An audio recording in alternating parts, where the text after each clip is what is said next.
So I want to do a year 2 orchard tour. Things are coming along here.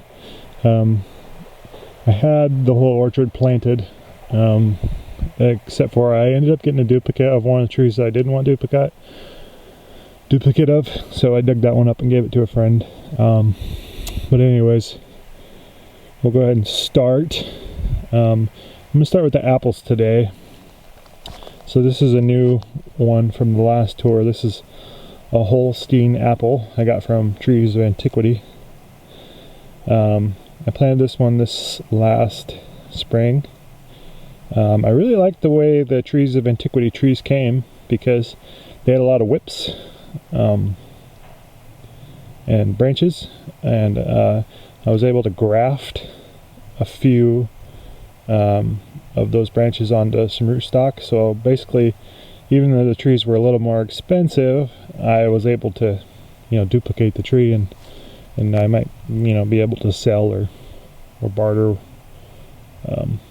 down the road. So, this is should be a good apple that we'll do a review on when it starts to fruit.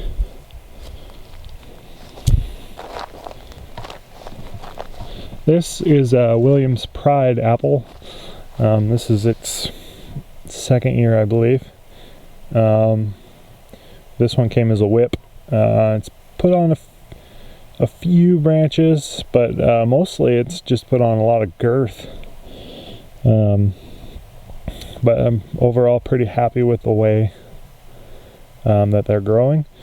I think you'll notice I've already kind of come through and pruned all my trees,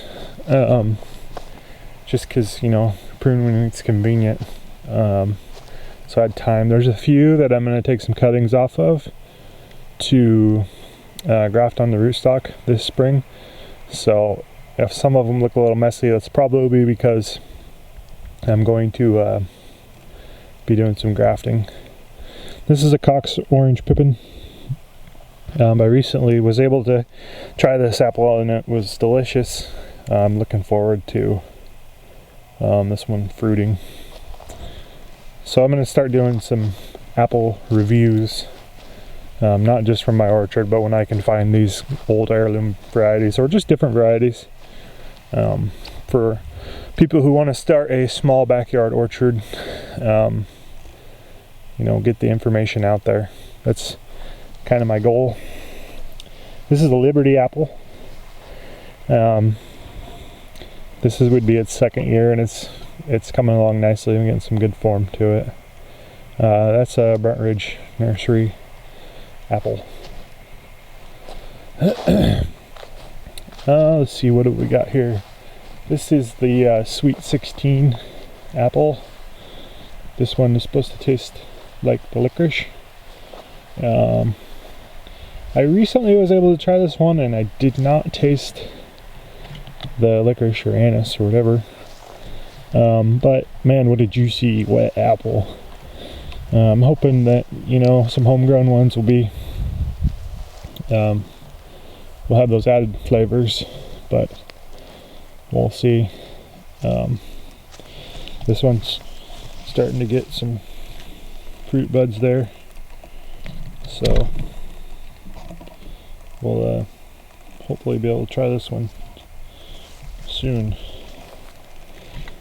One other thing about it is it's a very vigorous apple tree, which is really nice. This is the Chehalis apple. This is another one I was able to try at the Orchard Society show a couple weeks ago, and it was good. It was a green apple. It just had a good flavor. So when this thing starts to produce, we'll do some reviews. It's kind of funny. Tomorrow's the 1st of December. There's a few trees in my orchard that are still have green leaves. One in particular you'll see in a few minutes looks like it's still growing, so it's kind of funny. This is a Spartan Apple. This one, when I planted it the first year, I didn't quite have all the elk-proof fencing up, and this one and the next one absolutely got hammered, and it's taken some time for them to recover, but they have a lot of roots, and they're starting to get vigorous again. You can see the fruiting buds on these. This tree right here is, that's a 3-year-old stem, so it looks short and beat up, and that's because it is, but it's starting to come back. The elk are officially not here anymore, or they're not able to get in anymore.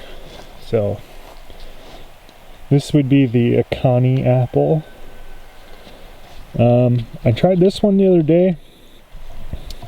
One thing I've heard about the Connie Apple is it's very fragrant and will make the room smell good, and that was true. But as far as flavor, at least the one I had, it just tasted like an apple, so it wasn't spectacular. But we'll do some reviews on this when I start getting fruit of my own. So one thing that I've learned since starting my orchard, I thought, oh well, Honeycrisp will always be my favorite variety, and so I'm gonna have all this orchard with all these varieties, but I'm gonna have 3 Honeycrisp trees. Well, since I've started finding these apples and trying them, I've no doubt figured that Honeycrisp is no longer my favorite apple. So I haven't decided if I'm going to keep 3 or not. I hope to be able to sell some of these apples at some point, and obviously Honeycrisp is a known favorite, and maybe having quite a few of them will help draw people in to try the other ones.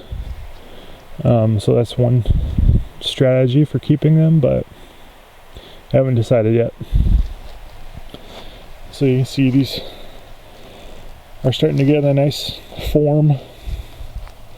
That's the first Honeycrisp. This is the second Honeycrisp.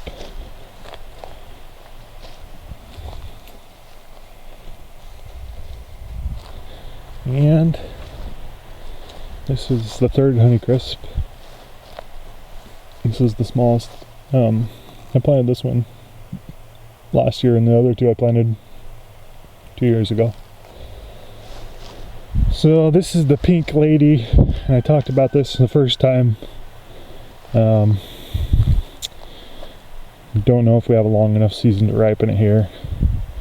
It has not grown a lot, but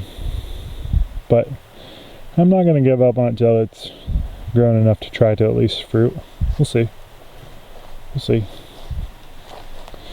This one here's the Gala.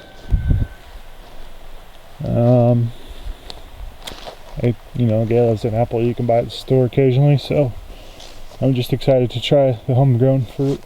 We'll see. This is the one I was talking about. Looks like it's still growing. This is a King apple. Look how green the foliage is. This is, tomorrow's December 1st. It's pretty crazy. All of these. It's just still, with green leaves like that, the tree's still photosynthesizing, still growing, so I've already pruned it.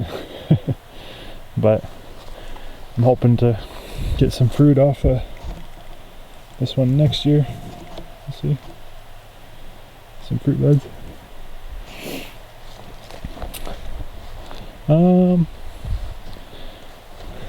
Let's see what this is.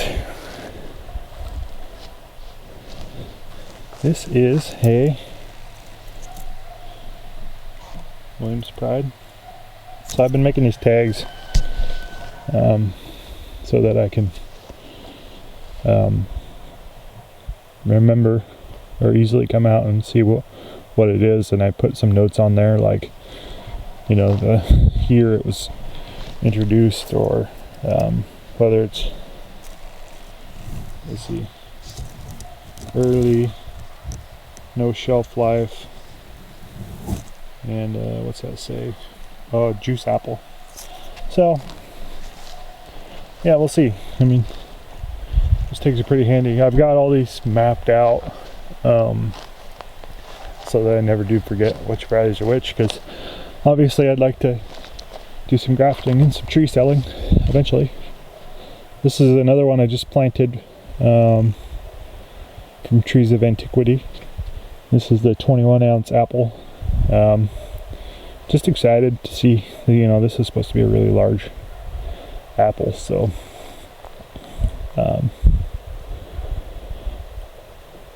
hopefully it starts putting on some wood next year and we'll get fruit shortly after.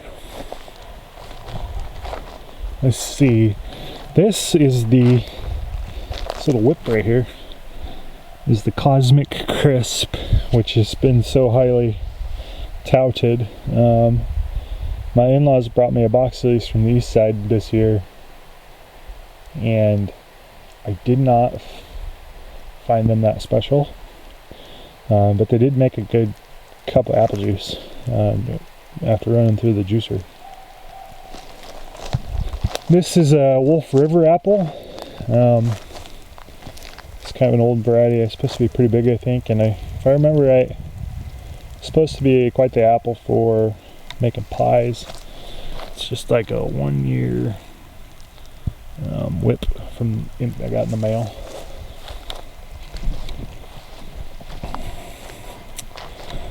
Let's see what this one is.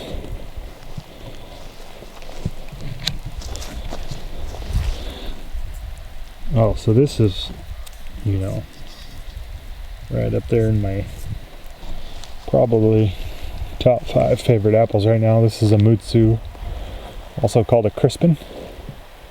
And man, this is probably the first one I do a review on, because I was able to find some locally. And you know, I'll update as the years go on about how this thing grows and its disease tolerance and stuff. But delicious apple. Delicious apple. This is a Washington apple. It's found in the Wainuchi Valley. It's called a Wainuchi Early. It's supposed to be a very large apple also. Just planted that one this year. It's grown pretty good.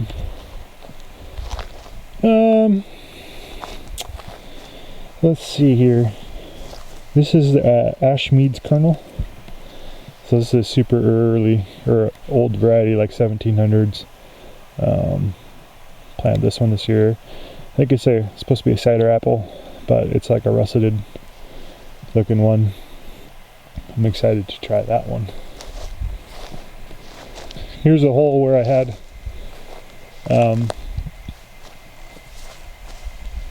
a double. The first Williams Pride I spouted off about earlier was actually a Hudsons Golden Jim, and that's what was here too. So I'm excited to try those. Well, actually I did try them, but to do a review on them later on here. This is a red Gravenstein apple. This is a 3-year-old tree that got hammered by the elk the first year, but it's starting to come along, and the stem's really getting thick. And then over here in the weeds is a yellow transparent, and this was the first apple tree to fruit in this orchard. And if you know anything about yellow transparent, has no shelf life. So it was good, and I ate it, and you know, probably make some applesauce with it next time. But it's starting to get some fruit buds on there, some good ones. So we'll see how this thing does next year. I'm excited. I mean, next year I really should have some fruit.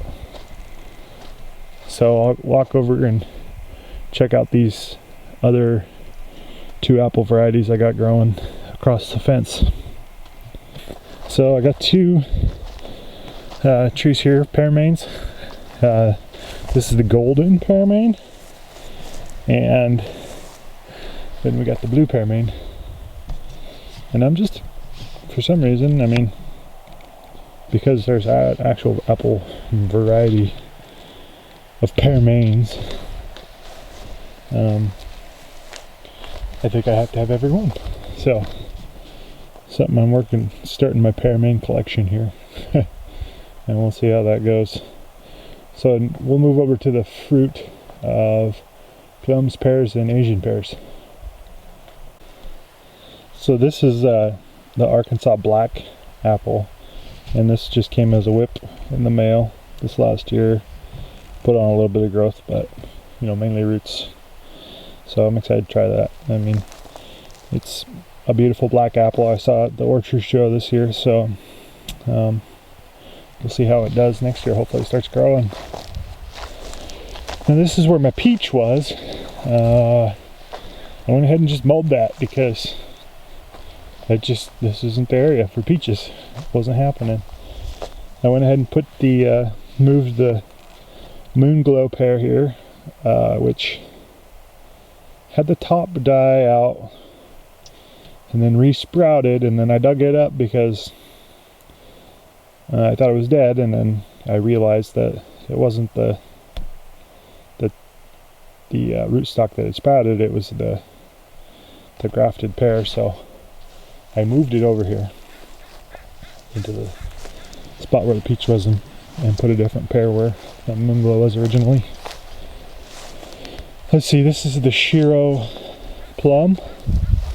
This thing grows a lot of branches and prune it back pretty hard. So I think that's pretty common with plums, but you know, I'm trying to get some good form going on here. And so far so good. Really expecting a lot of growth out of these trees next year since they have a lot of roots now, you know. This is a pear tree. No, sorry, plum tree. This is the Stanley Plum. It's a super vigorous tree, and it gets a lot of these little, you know, whippy type branches. So it takes a lot of pruning to get all that cut back, which, like I said, I've already done this year. Now this is kind of an interesting pear tree. It is absolutely kicking butt. So this pear tree and this pear tree here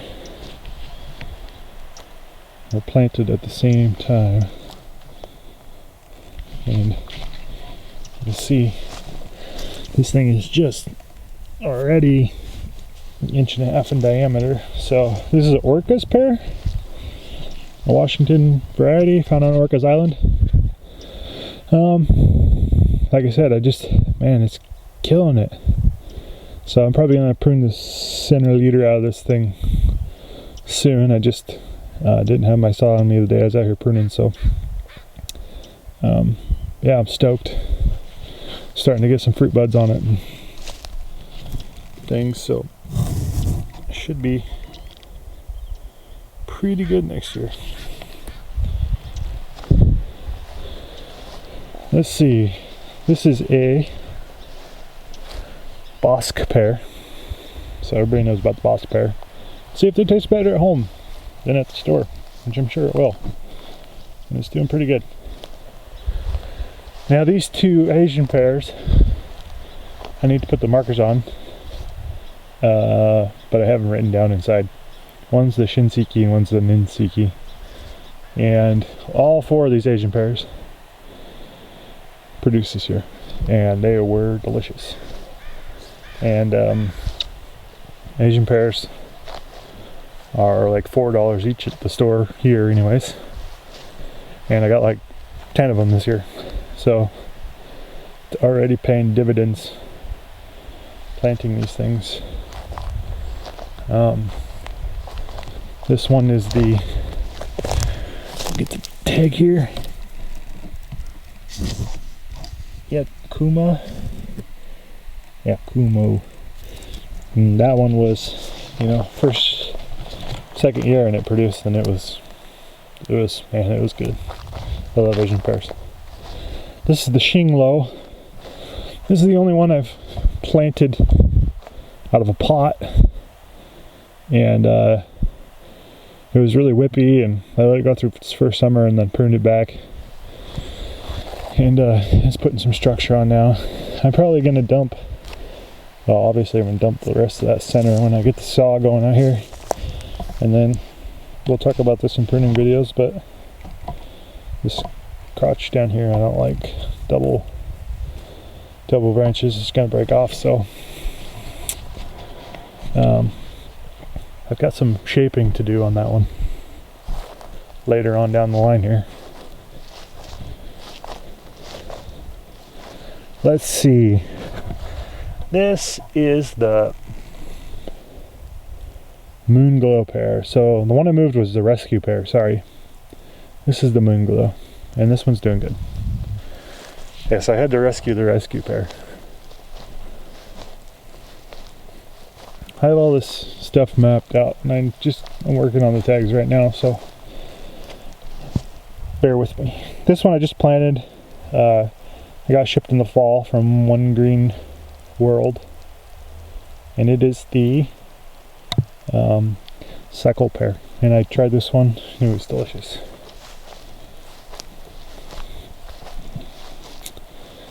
This is a plum, and this is the Satsuma plum. It's like an Asian plum. This is one I got locally. It's growing good. I'm excited to try these plums. I love plums. So they're starting to get some fruit budding on them too. So looking forward to next year. Let's see. This little guy is very vigorous here. This is the Italian prune plum. So your blue plum. Looking forward to that. And that thing is vigorous.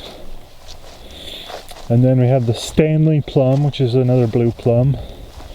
This one was annihilated by the elk and is starting to take off. And then last but not least, over here we got the green gauge plum. And you can see I'm starting to try to get this thing to go out, because it grew like 3 or 4 feet straight up in the air this year. So I pruned it all off.